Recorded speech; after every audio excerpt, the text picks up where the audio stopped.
Եթերում հեռանկարն է, հունիսի 7-ին կայանալիք խորհրդարանական ընտրությունների նախընտրական քարոզարշավի մեկնարկից մեկ շաբաթ է անցել։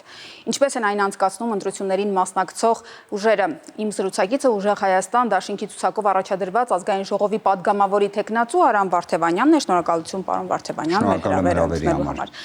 Մեկ շաբաթն անցավ, եթե ամփոփել եք արդյունքները, դրանք ինչպիսին էին ձեզ համար։ Երկու խմբի բաժան եմ պատասխանը, խումբ առաջին մեր հայրենակիցների հետ ինտենսիվ հանդիպումներ, թե ընդհանրապես պարզապես մարդկային շփումներ, թե հավաքի ձևաչափով շփումները, կարծում եմ չափազանց ջերմ են, չափազանց։ Իսկապես նկատելի է մարդկանց մեջ, որ արթնացել է հույսը։ Գիտեք, վերջին 8 տարիները կամ ավելի կոնկրետ երևի թե 2020 թվականի նոյեմբերի 9-ին հաջորդած ժամանակահատվածը որոշակի իմաստով շատ մութ ժամանակահատված է։ Մարդկանցից շատ-շատերի մոտ պարզապես ընկճվածության, հուսահատության շատ մեծ աստիճան կա։ Միգուցե պատահական չէր, որ հենց 2021 թվականին օրվա իշխանությունները ապագա էին խոստանում, այսինքն մթնոլորտը այնպիսին էր, որ նույնիսկ նման առաջարկի անհրաժեշտություն կար, բայց հետաքրքիրը եւ մյուս կողմից դաժանը այն է, որ այդ խոստումը տալով այն պարզապես տապալեցին եւ դրժեցին։ Այժմ Ուժեղ Հայաստանի խոստումները, երաշխավորումները իսկապես հույսը վերադարձրել են եւ մարդկանց մեջ մենք տեսնում ենք հույսը։ Հույսն առ փոփոխություններ եւ փոփոխությունների անհրաժեշտությանը արձագանքելը։ Հիմա ձեր ծրագրում գրված է, որ դուք ստեղծելու եք մրցունակ, արդյունավետ եւ արժանապատիվ պետություն։ Ինչի մասին է խոսքը։ Այսպիսի կարգախոսներ կարծես տարբեր ծրագրերում տեսնում ենք տարբեր ուժերի։ Ես կանդրադառնամ ձեր հարցադրմանը, պարզապես երկրորդ խումբն էլ էի ուզում ընդգծեի մեր հանդիպումների արդյունքների, դա պարզապես անհավասար ընտրական մրցակցության արձանագրումն է, որովհետև օրինակ քաղաքացիական պայմանագիր կուսակցության նախագահը եւ իրենց ցուցակը գլխավորող անձը ակտիվ մասնակցում է քարոզարշավին, ակտիվ ներկայացնում է իր ծրագրերը ցանկացած վայրում, իսկ Ուժեղ Հայաստան կուսակցության նախագահը զրկված է այդ հնարավորությունից, քանի որ ապօրինաբար գտնվում է տնային կալանքի պայմաններում։ Սա ինքնին աննախադեպ է։ Իդեպ ես ելույթներից մեկում ներկայացրեցի նույն օրինակ ԱՄՆ-ի փորձը, որտեղ այդ ժամանակ դեռևս պաշտոնաթող եւ քաղաքական մրցավազքի մեջ գտնվող Տրամպի նկատմամբ մեղադրական վերդիկտ էր արդեն կայացվել, այսինքն գործը հասել էր ավարտական փուլին, բայց վերջինիս նկատմամբ ոչ մի խափանման միջոց չընտրվեց, իսկ պատժի նշանակման հարցը հետաձգվեց, որովհետև նախընտրական շրջան էր։ Հայաստանում դատական իշխանությունը այլևս միջամտել է քաղաքական գործընթացին եւ պարզ է, դրա պատճառը ոչ թե դատական իշխանության ցանկությունն է, իմ համոզմունքն է դա, այլ քաղաքական հետապնդման փաստը եւ իհարկե վախերի հանգամանքը Սամվել Կարապետյանից։ Անդրադառնալով ձեր ուղիղ հարցադրմանը, որը բխում է մեր ծրագրից, գիտեք, ժամանակն է, որ Հայաստանի Հանրապետությունը հանդես գա իսկապես որպես Ուժեղ Հայաստան։ Դա ինչ է իրենից ներկայացնում կամ ինչ է իրենից ենթադրում, որ մենք կարողանում ենք թե ներսում լինել համախմբված, համերաշխ, մեր ներքին հնարավորությունները մաքսիմալ իրացնող։ Դուք պատկերացնում եք, մենք տնտեսական, գյուղատնտեսական այնպիսի հնարավորություններ ունենք, որոնցից ոչ մեկը բավարար չի իրացվում։ Եվ պատկերացրեք նաև մենք ունենք այնպիսի ներուժ արտաքին աշխարհի հետ հարաբերվելու պարզապես սպյուրքը ընդգծենք, որը ընդհանրապես չի իրացվում։ Իսկ Սամվել Կարապետյանը կարծում եմ հենց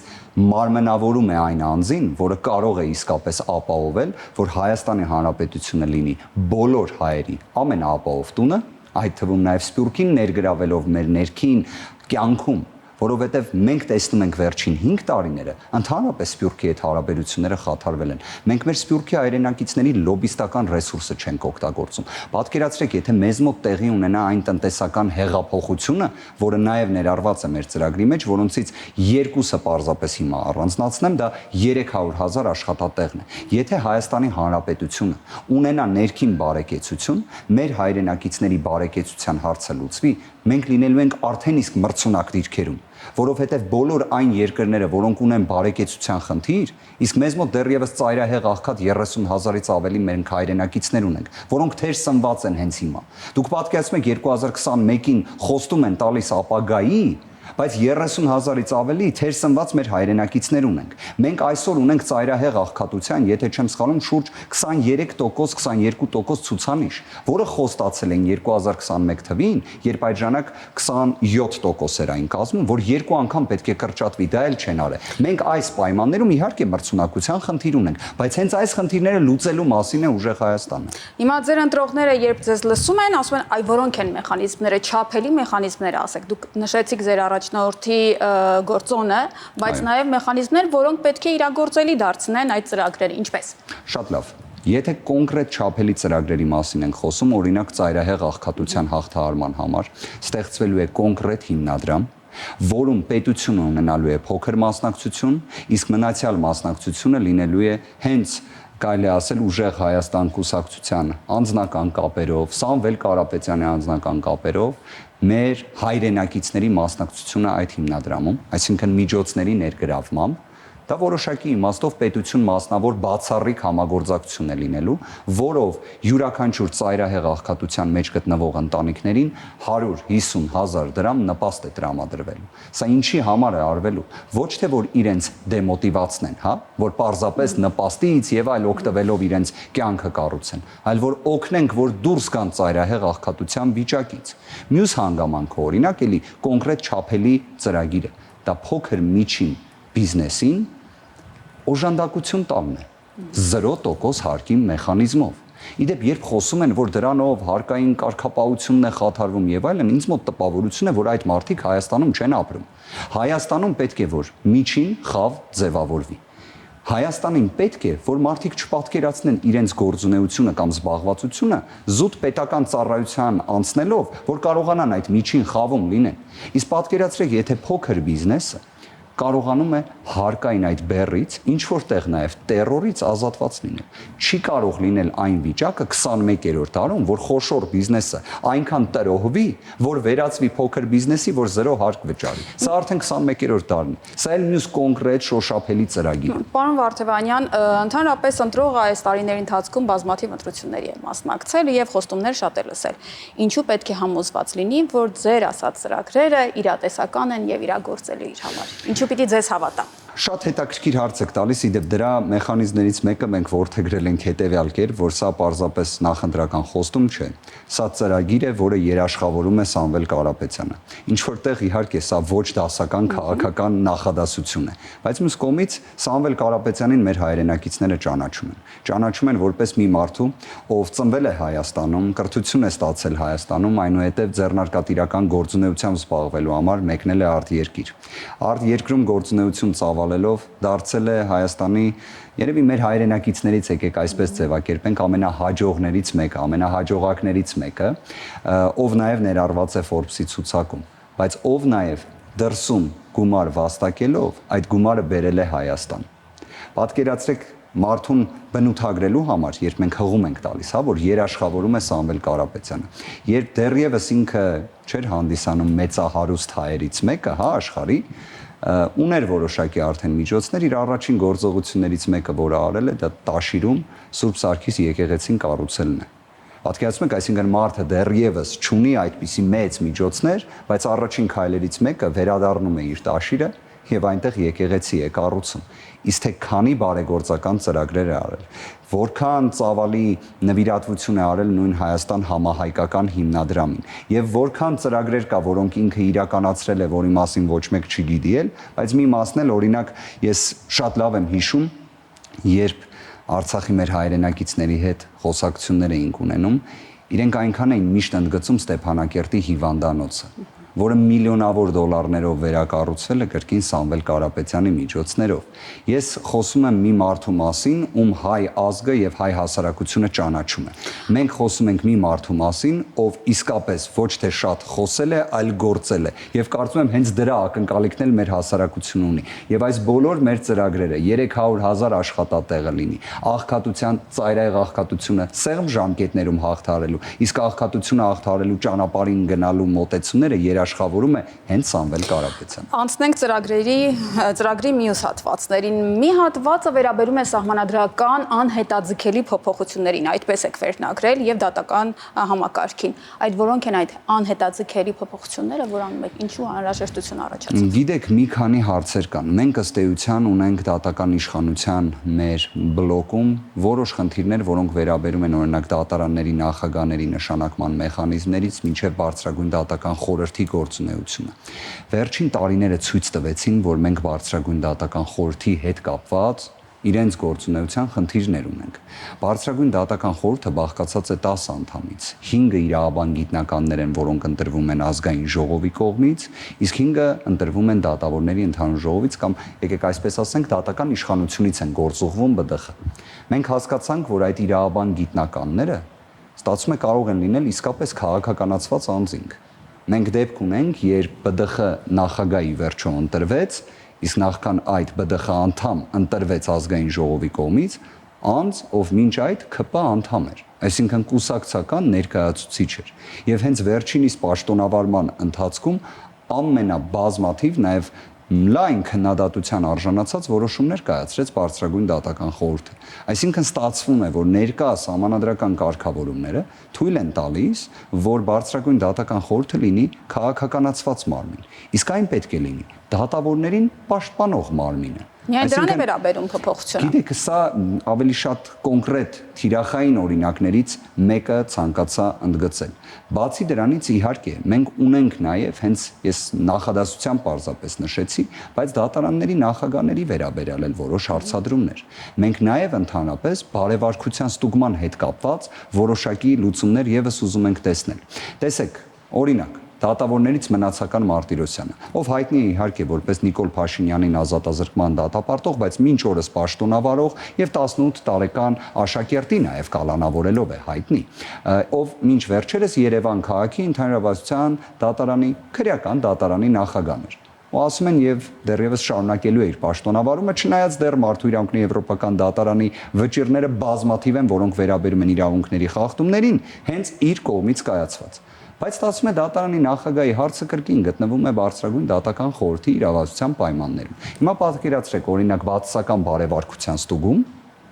որը կոռուպցիայի կանխարգելման հանձնաժողովն է իրականացնում, որը գաղտնի է մնում, բայց ստացվում է ոչ մի իրավական հետևանք չի ունենում։ Սա ճիշտ է թե ոչ։ Սրան արդյոք պետք է լուծում տալ։ Սա ի դեպ կրկին որոշակի իմաստով սահմանադրական տիրույթում փոփոխության հարցը։ Սահմանադրական անհետաձգելի փոփոխությունների տեսանկյունից, եթե մենք փոքրինչ հեռվանում ենք դատական իշխանությանը վերաբերող հատվածին, քանի որ ծրագրում դա եւս ներառված է, դա վերաբերում է օրվա իշխանությունների կողմից բնութագրված տեխնիկական անիմաստ սխալ հոդվածին, որը 148-րդ հոդվածն է սահմանադրության, որը վարչապետին եւ կառավարության անդամին ներկայացվող պահանջներն է զետեղում, այն եւս իհարկե պետք է փոփոխվի։ Արդյոք այստեղ վտանգ չի առաջանում, որ հիմա էլ ձեզ մեղադրեն, որ կոստյումը ձեր չափերով եք ձևում։ Ոնց դուք տեսաք, մենք կոնկրետ խոսում ենք դատական իշխանության այնպիսի խութերի փոփոխման մասին, որոնք կարծես թե հանրային մեծ աջակցություն ունեն, որովհետև մասնագիտական հանրույթը եւ հանրությունը վստահաբար չի պատկերացնում, որ այսպիսի վստահություն պետք է ունենա դատական իշխանությունը։ Տեսեք, պարզից պարզ է, որ ով գնում է դատարան, ի վերջո մեկը գոնե պետք է դժգոհ լինի։ Չէ, որովհետև չի ստացվում, որ երկուսը հաղթեն։ Դա ի դեպ վերաբերում է բանակցություններին եւ հաշտությամբ գործերը լուծելուն, երբ երկու կողմն է կարող է բավարարված լինել ելքով։ Բայց այլ դեպքերում այդպես չի լինում, բայց պատկերացրեք իրավիճակ, երբ դատական ակտը ինչքան էլ դուրեկան չլինի, բայց համոզիչ լինի։ Այ դրան ենք մենք ցկտում։ Իսկ ինչ վերաբերում է կառավարության անդամին ներկայացվող պահանջներին, տեսեք, մենք ի վերջո շուրջ եկեք առավելագույն սանդղակով, հա, դիտարկենք 10 միլիոնի հասնող սպյուրք ունենք, հա։ Մենք ոնց ենք Սփյուռքին այս աստիճան հերվածնում մեր իրենց ռեսուրսը մեր պետական կառավարման մեջ ներդնելուց, հանուն ինչի։ Հիմա սա այն խնդիրներից մեկն է, որի մասին խոսել է հենց նույն Նիկոլ Փաշինյանը 2018 թվականին, 20 թվականին, 21 թվականին։ Հենց այն պահից սկսած, երբ Սփյուռքը սկսեց օբյեկտիվորեն քննադատել օրվա իշխանություններին, իրենք մոռացան այս հոդվածի փոփոխության մասին։ Սա օբյեկտիվ անհրաժեշտություն է, ոչ թե քաղաքական, այսպես ասած, նպատակահարմարություն։ Հիմա քանի որ ժամանակը քիչ է, եւս մեկ հարց, ինչպես եք վերաբերվում կոռուպցիայի դեմ պայքարին, ինչ մեխանիզմներ եք առաջարկելու եւ վերջին շրջանում ձեր նկատմամբ բավական շատ մեղադրանքներ եղան, ինչպես եք արձագանքում դրանց։ Կոռուպցիայի դեմ պայքարի համար առաջնային ամենակարևոր նախադրյալը դա որ կոռուպցիայի դեմ պայքարում ներգրավված պետական մարմինները լինեն իսկապես անկախ։ Հիմա տեսեք, հենց դուք օրինակը բերեցիք, որ ուժեղ Հայաստանի անունը ամեն կերպ շահարկելով հակակոռուպցիոն կոմիտեի հայտնի ձայնագրություններն են, հրապարակվում։ Իսկ հարց է առաջանում այս ժամանակահատվածում։ Դուք կարծում եք հակակոռուպցիոն կոմիտեն միայն այդ ձայնագրություններով է զբաղվում, այլ քրեական վարույթներ չկան, օրինակ չկան քրեական վարույթներ ինչ որ պետական պաշտոնյայի վերաբերյալ, չկան քրեական վարույթներ ՔՊ անդամ անձի վերաբերյալ։ Ես հարցն եմ առաջադրում։ Ես իդեպ ոչ թե ձեզանից պատասխան եմ ակնկալում, այլ հարցադրումն են բարձրաձայնում։ Վստահ եղեք կան։ Բայց այդ ձայնագրությունները չեն հրապարակվում։ Ուրեմն նույն փաստարկը, որը ներկայացրել էր Գոհար Ղումաշյանը մեր գործընկերներից, որը վերաբերում էր 100 տարեկանից ավելի մեր հայրենակիցներից մեկին հերոստացույցի հայտնի պատմություններ, փաստորեն հերոստացույց բառը տեղափոխում ենք ֆոտո խցիկ բառով, այդտեղ քրեական վարույթ չկա, մեկ էլ իհարկե ՔՊ անդամ բառերով։ Այդտեղ ձայնագրություն չի հրապարակվում, այդտեղ հարկադրանքի միջոցի մասին խոսք չի լինում։ Իդեպ հրապարակվում է թե ինչպես նույն քաղաքացիական պայմանագիր կուսակցության համար աշակերտների, դպրոցի դասատուների հարկադրաբար ձայնագրություններն են հասանելի դառնում, նման գործողություններ են անում, բայց հակակոռուպցիոն կոմիտեի ձայնագրությունը չկա։ Ասածս նա է, որ կոռուպցիայի դեմ պայքարը իհարկե առաջնահերթություն է, իհարկե, բայց այստեղ շատ կարևոր է, որ այն չվերածվի քաղաքական գործիքի, որ քաղաքական հակառակորդներին, այսպես ասած, չեզոքացնելու կամ